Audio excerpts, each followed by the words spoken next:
So most of us think UDL is only about multiplicity. If I give kids multiple ways to solve problems, I am good. It is not. Universal design for learning comes from universal design by a man named Ronald Mace. When he designed buildings, it wasn't just about accessibility.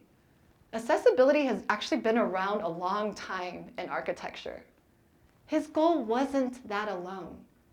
It was about belonging. And I'm going to read this out loud because I've learned about this just in the last 6 months, and it actually changed me.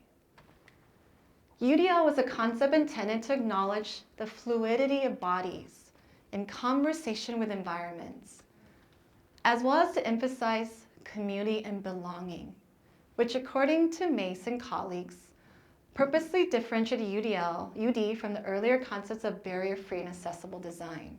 It's not just about access needs. When our students are in the room, what are the barriers that do not allow them to feel that they belong?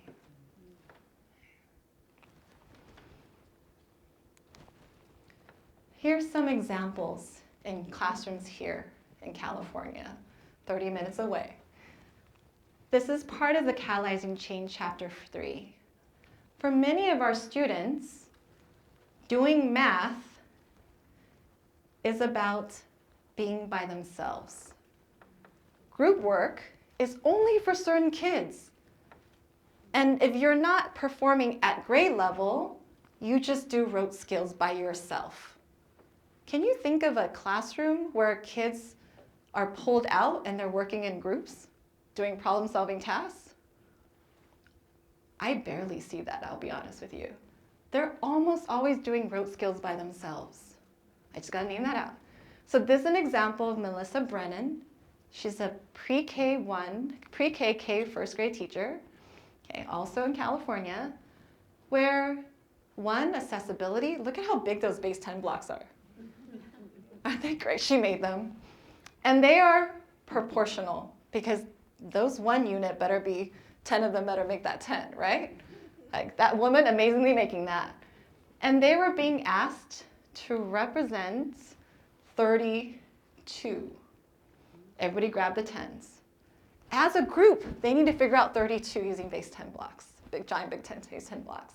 They have to not only pay attention to what they grabbed, but what someone else grabbed to make it work. Yeah. And this is a bilingual classroom, self-contained classroom, special education. How often do you see that? So remember, UDL is about community. When you are applying UDL, does it center on community? This idea that none of us learn alone. I am not good at most things, but I am great with the rest of you all in the room.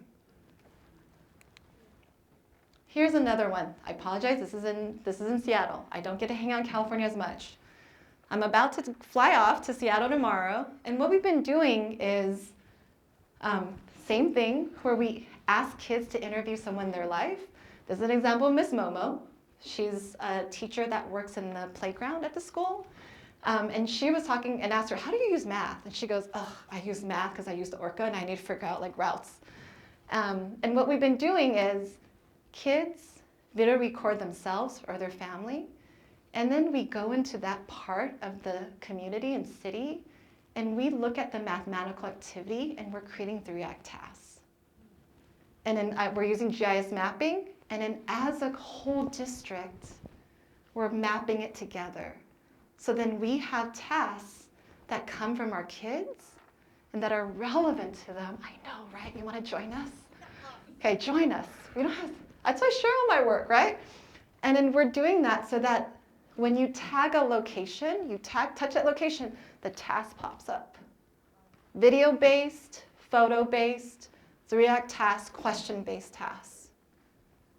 Notice how the mathematical activity began with the kids. It began with them and what they do in their real life and how math is a part of that.